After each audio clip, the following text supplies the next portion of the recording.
요한계시록 강의 이제 20번째입니다. 그리스도의 통치와 그의 나라를 소망하라 라는 제목으로 말씀을 전하도록 하겠습니다.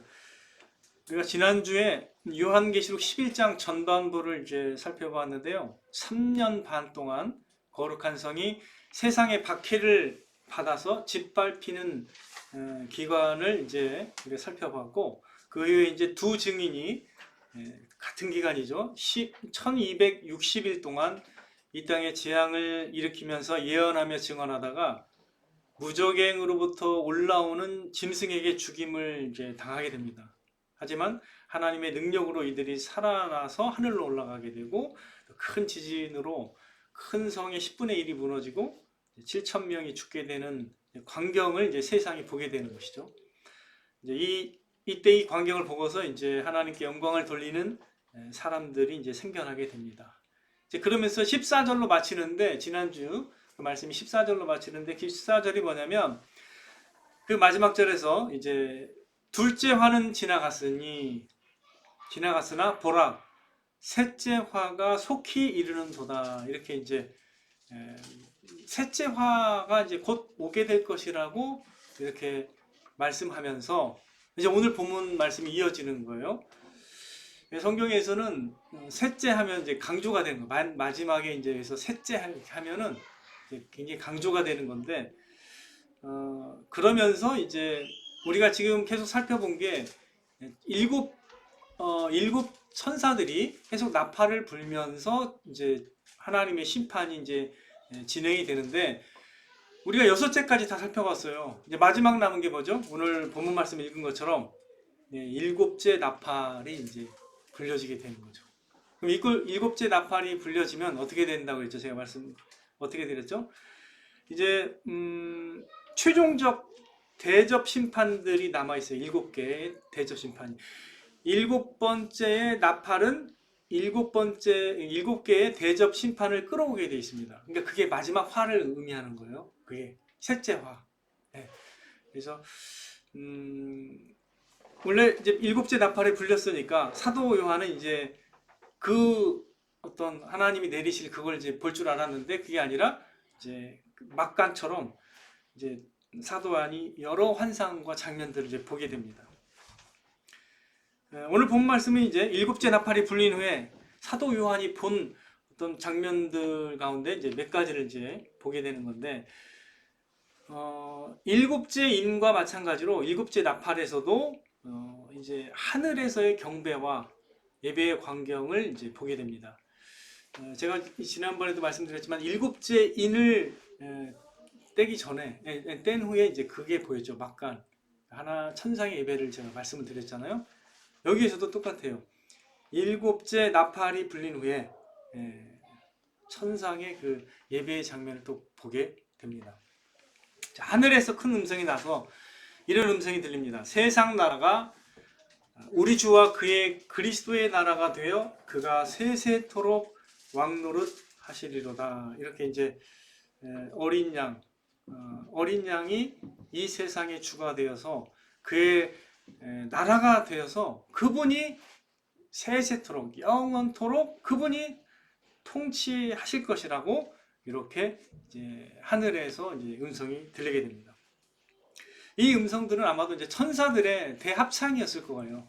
천사들이 합창으로 강하게 이제 큰 소리로 이렇게 노래하니까 그 음성이 이제 들렸을 것입니다. 온 세상이 그리스도의 나라가 되었음과 그리스도의 영원한 통치를 이제 선포하고 있는 것이죠. 자, 이 말씀은 이제 구약의 여러 말씀들을 이제 생각하게 합니다.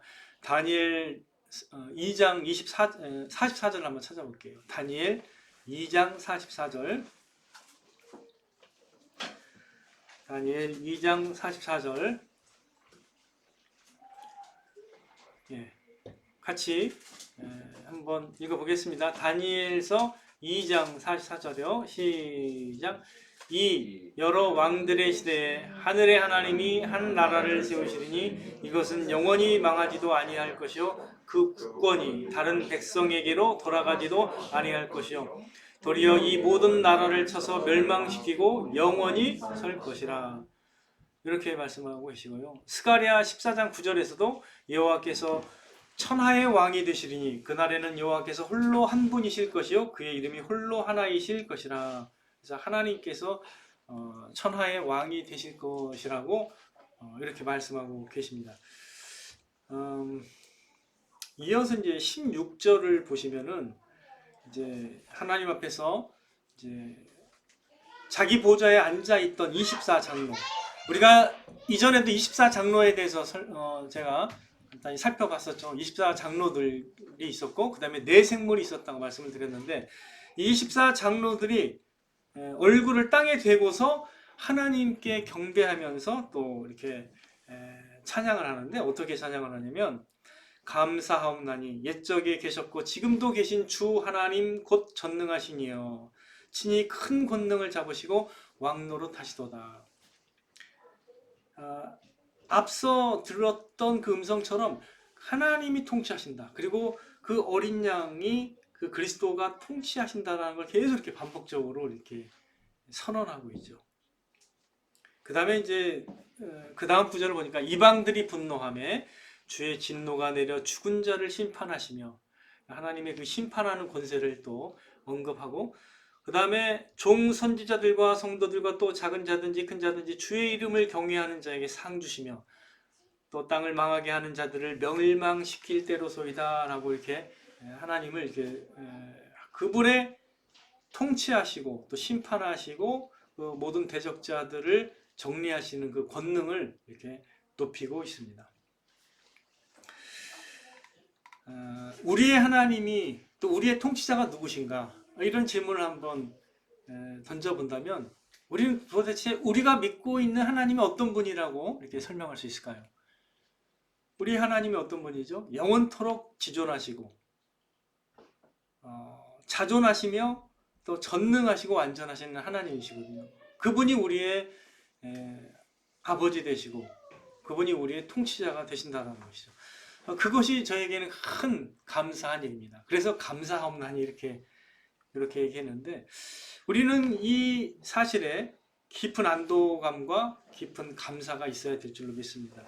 만일에 여러분의 가정에 또 여러분이 속한 어떤 공동체나 조직에서 또는 저와 여러분이 속한 이 나라에서 만약에 악한 사람이 통치자가 되었다면 그 가정과 그 조직이나 공동체나 또는 그 나라가 어떻게 되겠습니까?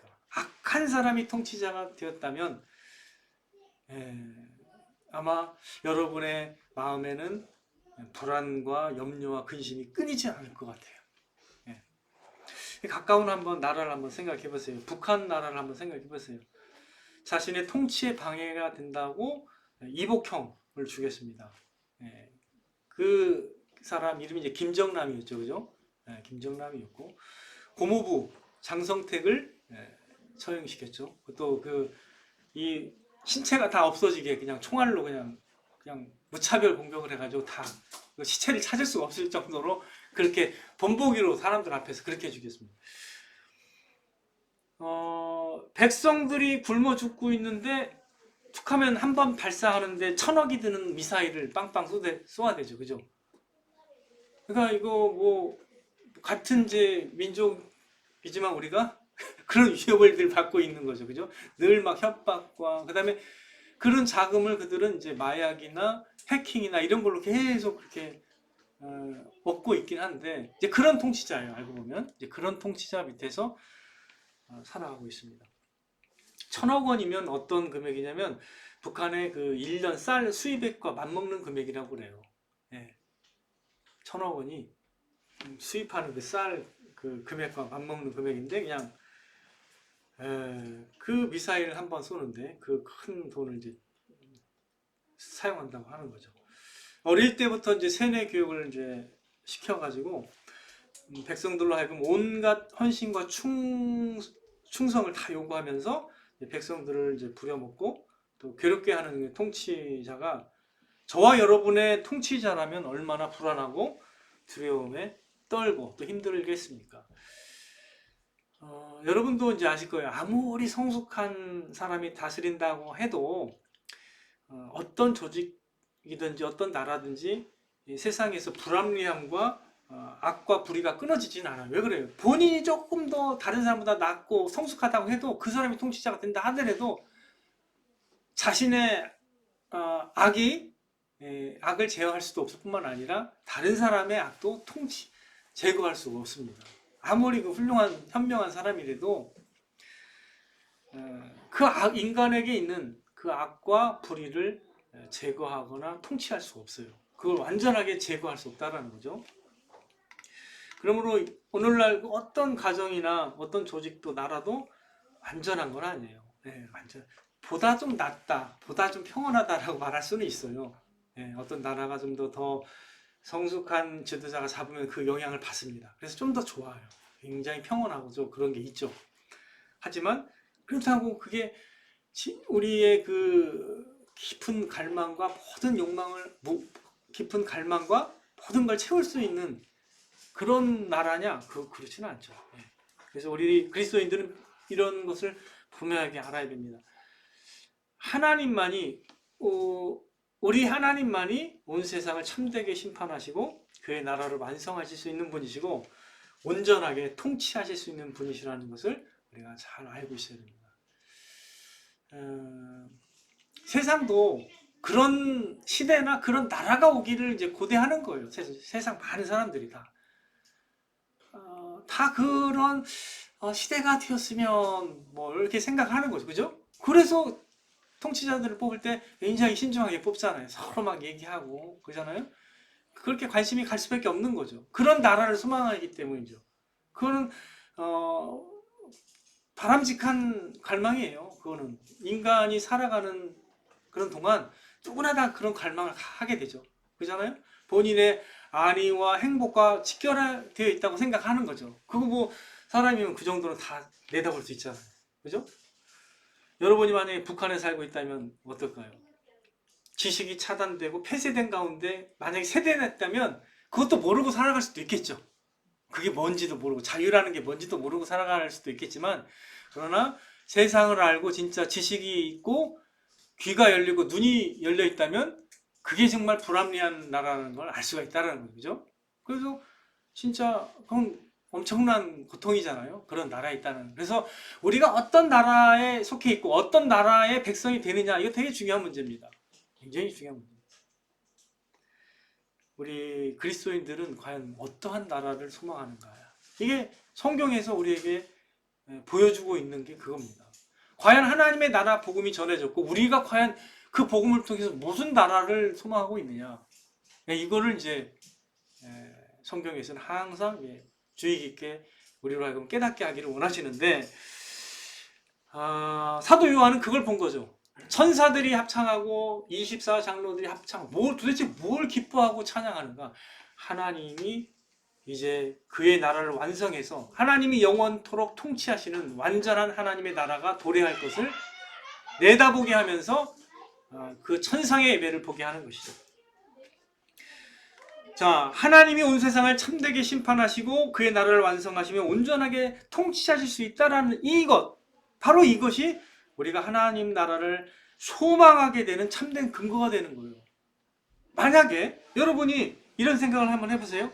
만일에 하나님이 온 세상에 존재하는 악에 대하여 응징할 능력도 없고 그 대적자들을 정리하실 수 있는 능력도 없다면 어떻게 우리가 그 나라 안에서 불안과 염려와 눈물을 멈출 수가 있겠습니까? 안 되는 거예요. 그거는. 왜? 악을 통제를 못하는데 어떻게 우리가 무슨 뭐 더 나은 세상이 될 거라고 누가 확신할 수 있어요? 그럴 능력이 없다면, 그죠? 근데 하나님은 그렇지 않습니다. 그 모든 악까지 다 뽑아서 정리할 수 있다는 거죠. 하나님이. 그래서 심판이라는 게 중요한 겁니다. 심판할 수 있느냐? 제가 예전에도 욥기에 대해서 말씀을 드렸죠. 욥이 하나님께 의로운 사람, 하나님 앞에서 의롭다고 칭찬을 받은 사람이지만 욥이 이제 굉장히 마음이 괴로워서 나중에 불평을 했거든요. 계속 불평을 하면서 했을 때 하나님이 질문했습니다. 너 대장부처럼 똑바로 대답해라. 그래서 하나님이 계속 질문하니까 어떻게 했어요? 마음이 삐져가지고 이런 식으로 하나님 앞에 대답 안 했어요. 하나님이 다 아시지 않습니까? 그래서 뾰루퉁해서 있었습니다. 그때 하나님이 뭐라 했죠? 네가 심판할 수 있느냐? 심판할 수 있는 권한이 있냐? 즉 이 모든 네가 생각하는 그 세계를 네가 이룰 수 있냐, 이런 뜻이에요. 모든 악을, 네가 생각하는 불합리와 모든 것들을 정리해가지고 네가 생각하는 것대로 네가 통치할 수 있고 네가 마음대로 만들 수 있는 능력이 있냐, 그런 능력이 있으면서 나한테 불평하는 거냐, 이렇게 얘기하는 거예요. 그런 능력이 없잖아요. 그래서 거기서 꼬꾸라졌어요. 네가 나같이 이렇게 할 수 있는 능력이 있냐? 능력이 안 되죠. 그럼 어떻게 해야 돼요? 겸손히 하나님 앞에 서야 되는데, 이제 그걸 배운 거예요. 나중에 욥이 배운 게 그겁니다. 사실 욥은 우리보다 훨씬 뛰어나고 우리보다 더 의로운 사람이죠. 근데 그 사람도 그런 테스트를 받았습니다. 우리도 그럴 수 있어요. 우리도 막 우리 마음대로 생각할 수 있어요. 우리 마음대로 막 정의가 뭔지 자기가 정의하고 입법자가 되고 재판자가 되고 막 우리가 막 모든 거 보복하고 싶죠.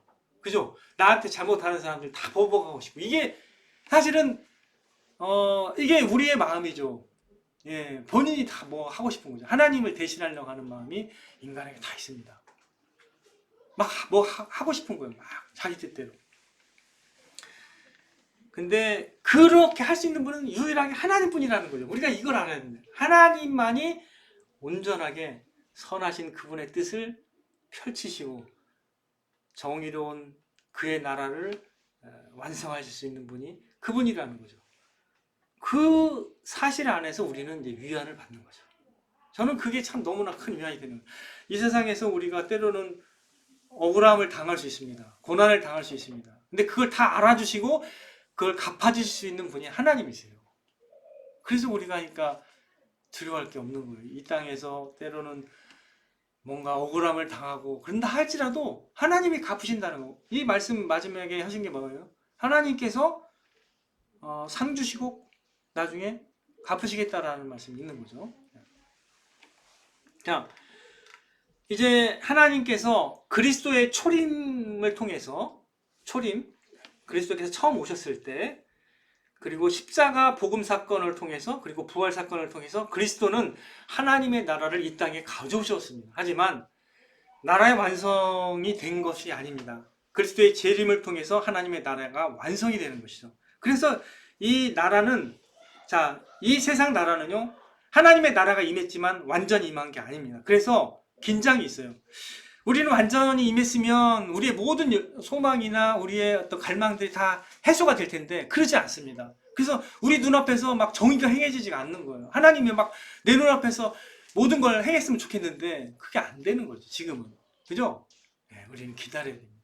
그분의 재림을 통해서 하나님이 심판하시면서 모든 것을 그분의 정의를 완전히 세우시고 그의 나라를 완성시키실 것이라는 것. 이게 이제 우리의 소망이 되는 거예요. 19절 한번 보겠습니다. 19절. 19절에 보면, 19절 한번 여기 제가 화면에 띄웠는데, 이에 하늘에 있는 하나님의 성전이 열리니 성전 안에 하나님의 언약궤가 보이며 또 번개와 음성들과 우레와 지진과 큰 우박이 있더라. 사도 요한은 이제 하나님의 성전이 열리는 걸 보았고 또 성전 안에 하나님의 언약궤를 보게 됩니다. 자, 이게 무슨 사인일까요?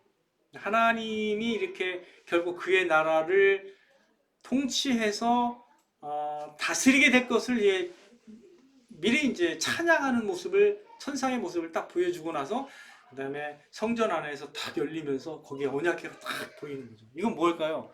하나님이 신실하신 하나님이시니까, 그 언약을 지키시는 하나님이시니까 그 하나님을 믿고 담대하게 주의 재림을 기다리라는 의미겠죠. 그죠? 하나님의 영원한 언약, 이걸 기억해야 됩니다. 그게 새 언약이고 그게 복음입니다. 여러분들이 우리가 이제 믿고 있는 바 복음의 약속이죠. 그게 이제 여기에서 이제 상징적 의미로 구약의 모습이 보인 거죠. 언약궤와 그 위에 있는 이제 속죄소가 있죠. 이렇게 그게 이제 복음을 상징하는 것이죠. 복음을 상징하는 구약의 중요한 표현들입니다. 언약궤와 속죄소가 이제 복음을 상징하는 구약의 중요한 표현들인데 이걸 이제 보여주신 거죠. 그리고 이제 번개와 음성들과 우레와 지진과 큰 우박이 나타났다는 것은 하나님의 현현이죠. 그래서 하나님의 현현이라는 것은 마치 서명하는 것 같죠. 네가 본 모습이 확실한 거다. 그래서 굉장히 권위 있게 어떤 번개와 음성들과 우레와 지진이 막 함께 일어나면서 굉장히 두려움 가운데 그것을 보게 된 거죠. 하나님께로부터 나오는 서명과 같다라는 걸 이해하시면 되겠습니다. 자, 다시 한번 우리가 이제 정리한다면 보좌에 앉으신 하나님과 어린 양은 왜 최종 심판 전, 즉 일곱 나팔을 분 다음에 그게 행해지기 전에 이러한 하나님의 나라의 통치권을 찬양하는 그런 예배하는 장면을 보게 되었을까요? 제가 앞서 간단하게 말씀드린 것처럼 하나님은 그의 성도들에게 모든 것을 반전시키며 바로잡으실 수 있고 통치하실 수 있는 하나님과 그리스도의 능력과 권세와 영광을 미리 맛보게 하셔서 그의 백성들로 담대하게 주의 재림을 소망하게 하시기 위해서 이러한 장면을 보게 하신다고 저는 생각합니다. 우리 하나님의 백성과 이 성도들은요, 하나님의 그 능력과 신실함을 계속 자주 묵상해야 돼요. 그렇도록 하기 위해서 이러한 장면을 보여주는 거죠. 내가 결국에는 통치할 자가 나다. 내가 그렇게 결국 통치할 거기 때문에 너희들은 이것을 보고 흔들리지 말아라. 이런 어떤 위로의 저는 장면이라고 생각합니다. 하나님만이 창조주시고 하나님만이 입법주시 되시고 하나님만이 온전한 재판주가 되시고 그분만이 그래서 우리에게 유일한 만왕의 왕이시고 통치하시는 분이시라고 우리가 고백할 수가 있는 것입니다. 우리가 이렇게 보고 자주 이렇게 묵상해야 됩니다. 그래야 하나님의 하나님 되심이 내 신앙 안에 살아서 움직이는 거죠. 하나님의 하나님 되심을 우리가 이 세상 현실에서만 살아가면 잘 못 느껴요. 그냥 내가 주인이야. 항상 내가 주인이야. 그리고 하나님이 통치하신다는 걸 잘 못 느낄 수가 있습니다. 그러나 이러한 장면, 이런 장면들을 우리가 이 말씀들을 묵상할 필요가 있고 이 말씀들을 통해서 우리는 장차 도래할 하나님의 왕국과 하나님의 권세에 대해서 우리가 묵상할 필요가 있습니다. 자, 18절 중반부를 잠깐 보시죠. 우리가 위로가 될 수 있는 부분인데요. 18절 중반부에 보시면은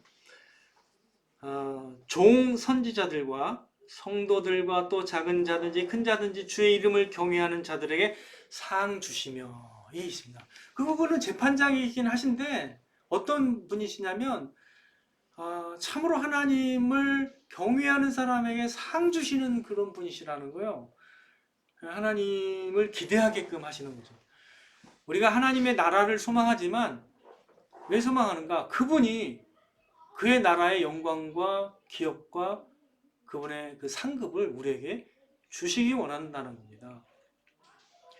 저는 이런 말씀이 참 위로가 돼요. 히브리서 11장 6절 같은 관점인데 믿음이 없이는 하나님을 기쁘시게 못하나니 하나님께 나아가는 자는 반드시 그가 계신 것과 또한 그가 자기를 찾는 자들에게 상 주시는 이심을 믿어야 할지니라. 반드시 그걸 믿어야 된다. 이렇게 말씀하고 있습니다. 하나님은 상 주시는 분이십니다. 이걸 꼭 기억하십시오. 하나님은 지혜로우신 분이시기 때문에 우리로 하여금 하나님을 이렇게 찾고 소망하는 그런 보상을 분명히 주세요. 상을 주십니다. 우리가 헤아릴 수 없는 놀라운 영광과 존귀함을 얻게 되는 그런 상이라고 저는 생각합니다.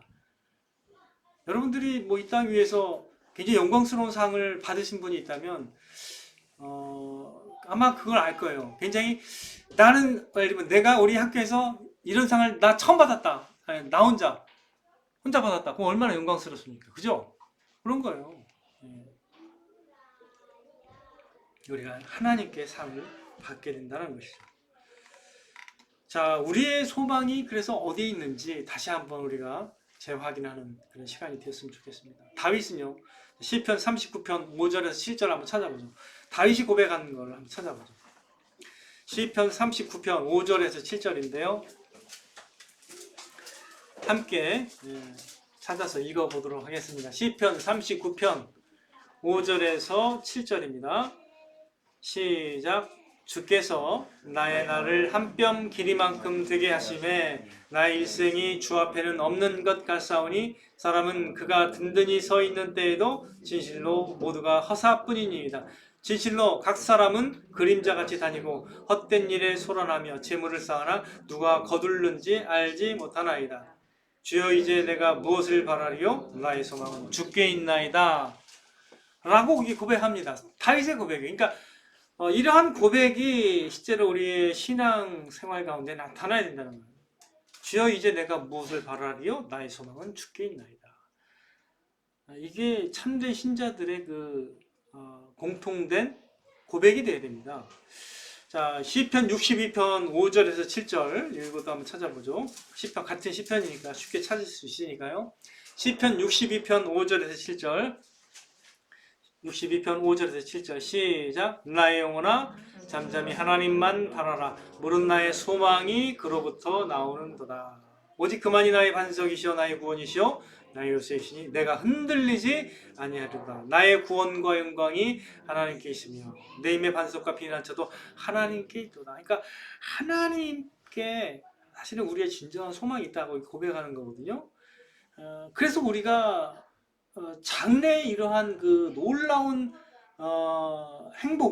복을 누릴 수 있다는 것을 알기 때문에 하나님을 소망하는 겁니다. 이유가 있는 거죠. 소망하는 데는 이유가 있는 거죠. 만약에 막연한 소망이라면 그거는 아무 능력이 없는 겁니다. 막연한데 그걸 왜 바랍니까? 검증되지도 않은 소망을 갖고 있는 사람을 보면은 황망하기 짝이 없는 거죠. 그죠? 그러나 성경은 분명하게 얘기합니다. 하나님의 사랑이 다 입증이 됐고 하나님이 우리를 위해서 자신의 아들까지 주셨는데 그 아들까지 주심으로써 하나님의 나라로 우리를 초청하는 이유가 뭐예요?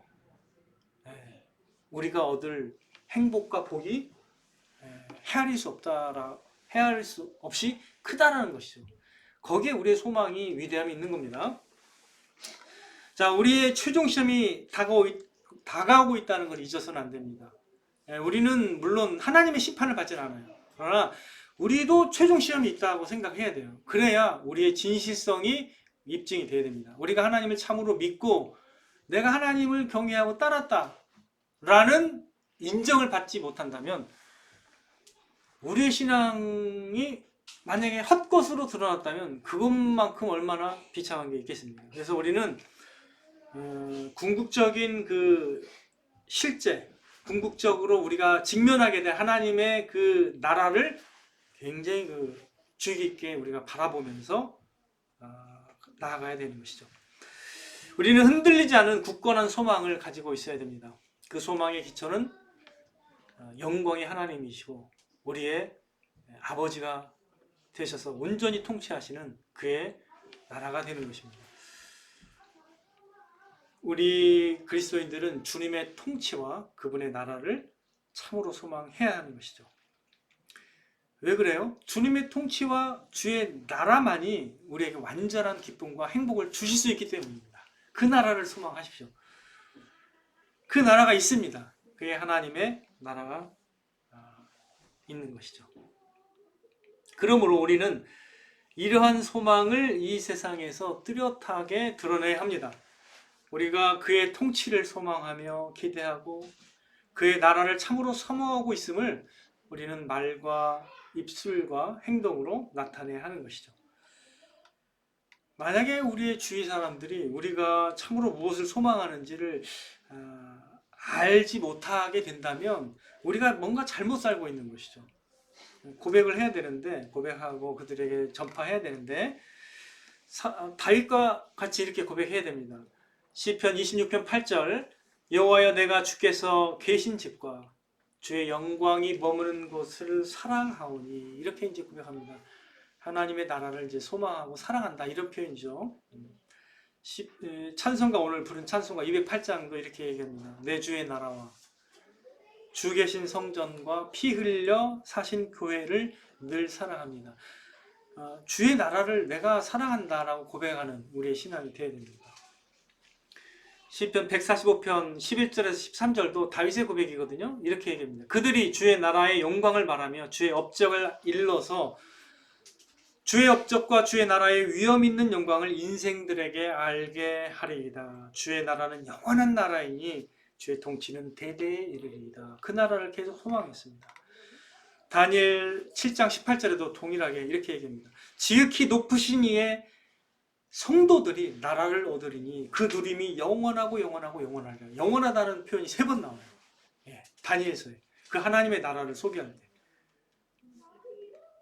히브리서 12장 28절 그러므로 우리가 흔들리지 않는 나라를 받았은즉 은혜를 받자. 우리가 소망하는 나라는요 변동되고 막 쉐이큰되고 막 흔들리는 나라가 아니에요. 흔들리지 않는 나라입니다. 영원한 나라라는 거죠. 그 나라가 우리가 영원히 거할 나라라는 것을 여러분이 소망해야 됩니다. 그래야 우리가 즐겁고 기쁘게 사는 거예요.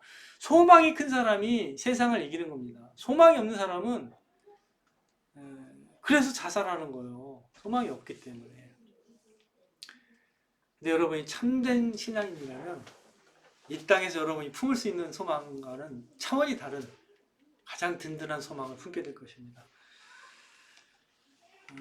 사도 바울이요, 이제 사도행전 마지막 절에서 하나님의 나라를 전파하고 예수 그리스도에 관한 모든 것을 담대하게 거침없이 가르치더라 이렇게 끝나거든요.